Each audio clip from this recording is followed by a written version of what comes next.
Did you know Nigeria gained independence on 1st October 1960 and later became a republic in 1963? Nigeria was colonized by the Great Britain. But what really happened after the British left the country? Welcome to Row History Channel as we discover if Nigeria progressed forward or it's reversed. After its independence, Nigeria was expected to become a powerhouse of Africa, together with South Africa and Democratic Republic of Congo. This is due to the fact that these countries are enriched with minerals. South Africa became a global icon, but what about Nigeria and what about DRC? Let's deal with Nigeria first and later Charlevoix DRC.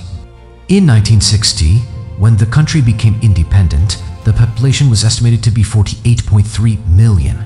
At that time, Nigeria was the most populated country in Africa. Well, it's still the most populated country even right now in Africa. The country was enriched with minerals, as I said earlier. Nigeria gained independence peacefully and gradually, unlike Kenya, unlike South Africa. Led by Sir Abubakar Balewa, the country gained independence with him becoming the country's first and only prime minister. At this time, Nigeria was divided into 3 regions rather than states. There was the northern region, which was mainly associated with the House of Fulani people. It was the largest and with the highest population. Its important leaders were people like Abubakar Balewa, who later became the country's prime minister, among other notable figures. The western region was associated mostly with Yoruba people. Key politicians from this area were Obafemi Awolowo, among other individuals. Then there is the eastern part, which was dominated by the Igbo people.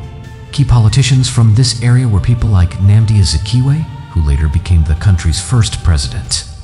On October 1st, 1963, Nigeria became a republic with Nnamdi Azikiwe, who was from Igbo community, being the country's first president. Though Azikiwe was the president, Abubakar had more powers since he was the head of the government and the prime minister. Understand this. During this period, the Nigerians were using Nigerian pounds and not naira they are using today. The Nigerian pound was equivalent to $2.80. If you were to use naira to estimate that, then $1 was equivalent to 7 to 1 cent naira. When Nigeria transitioned from pounds to naira, the calculations used meant that naira was stronger than the Nigerian pound. With that, then the naira was stronger than their US dollar.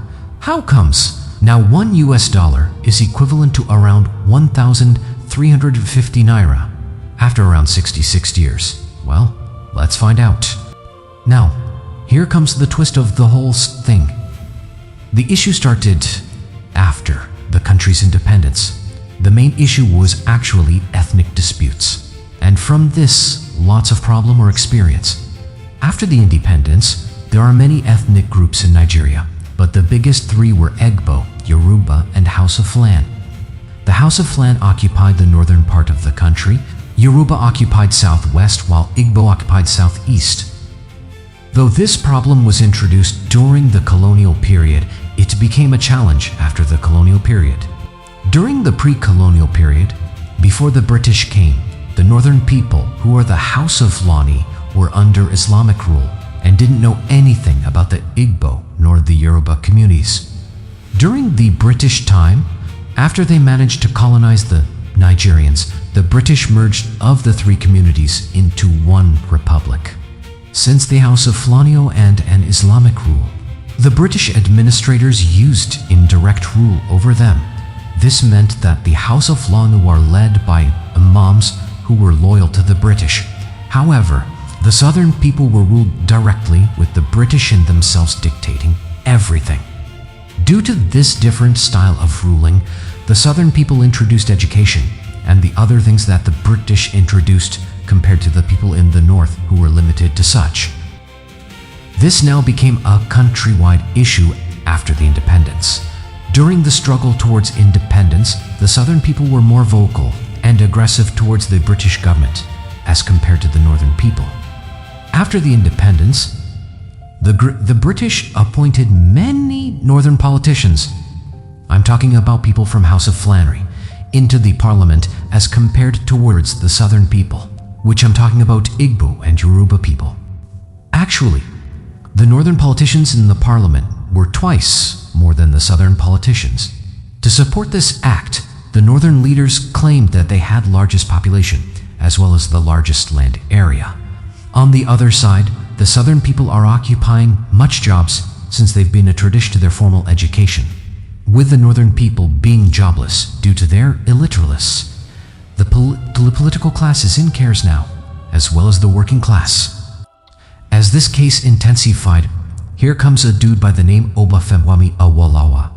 He was the Prime Minister of the Western region, in quotes, the Yoruba people, before becoming the country's official opposition leader. Obafemi was a strong vocalist in the political case, and he was against the appointment of many northern leaders into the parliament.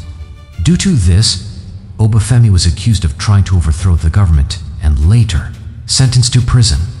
This happened in a fishy way since there were no conclusive evidence to support the claims that Obafemi wanted to overthrow the government.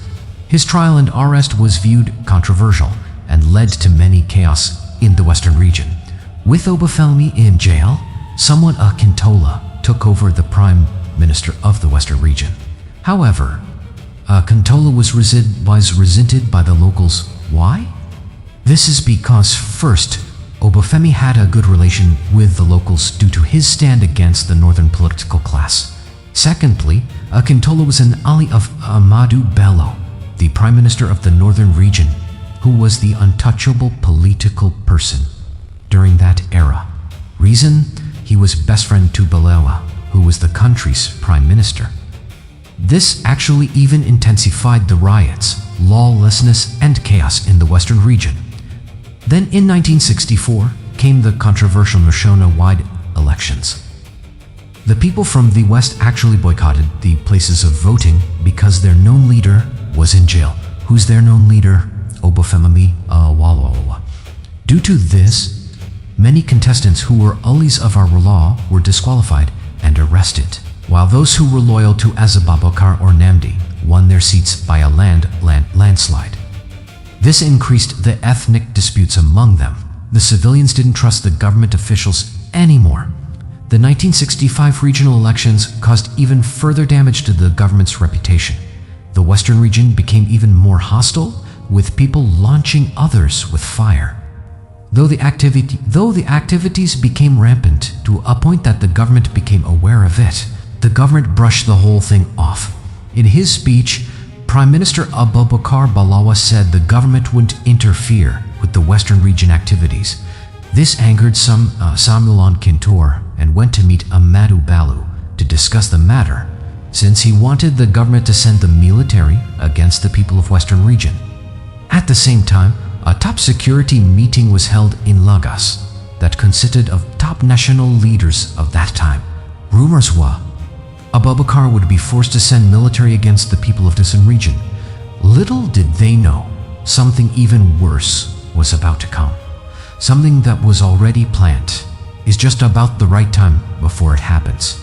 And as all these were happening, the president of the country was outside the country.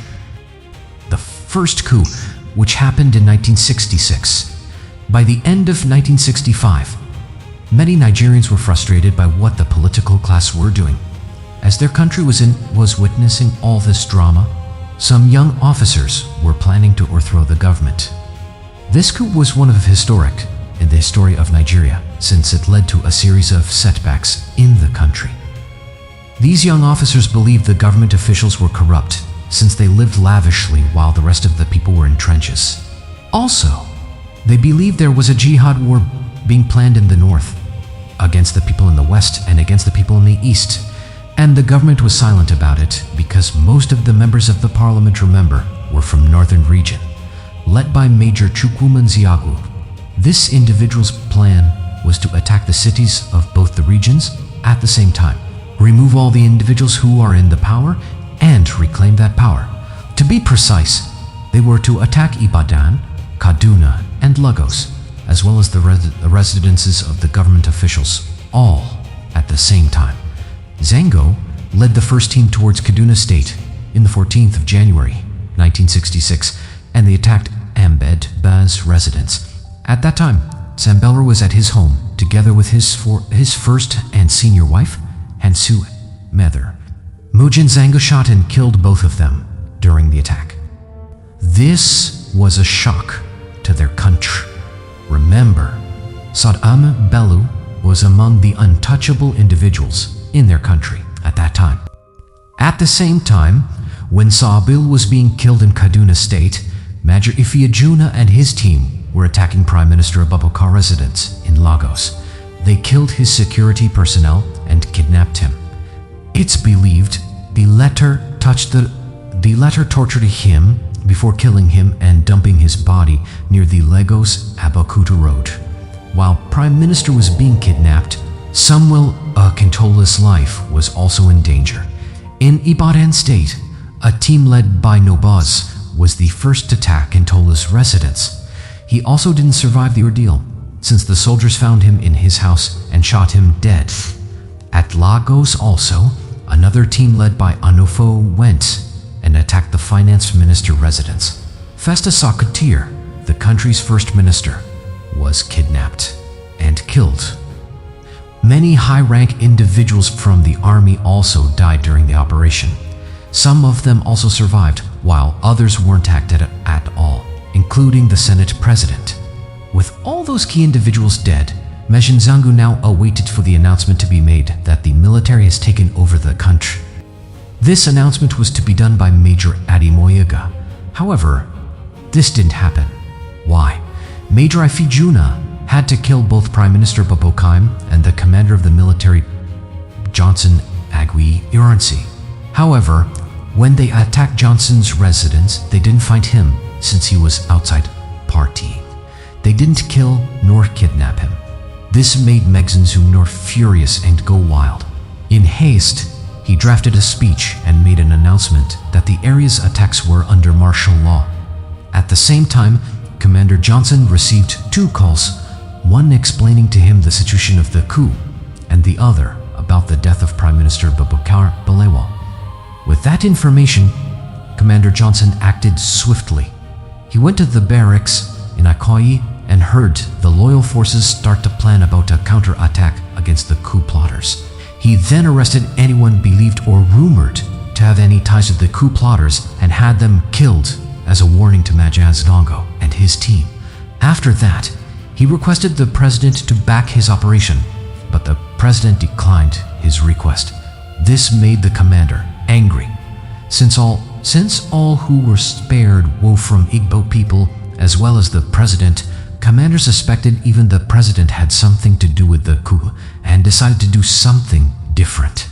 Commander Johnson moved on with his plan, and in the next 2 days, he had crushed Mujin Zango and his coup plotters. After that, he forced the remaining government officials to resign from their positions. All of them resigned from their posts till the acting president remained. The acting president then gave the sovereignty power of Nigeria to Commander Johnson. With that one action, named it as the Kiwe, who by that same was outside their country, ceased to become their country's president, and Commander Johnson became the Nigerians' first military president. Now, the country is being ruled by the military. Though Johnson didn't stand nor plot the coup, he ended up being the president after the coup. Now the country is under the military rule, and the democracy of the country has been ruled out. What really happened after Johnson took over? And how did the country progress after Johnson became the country's military president?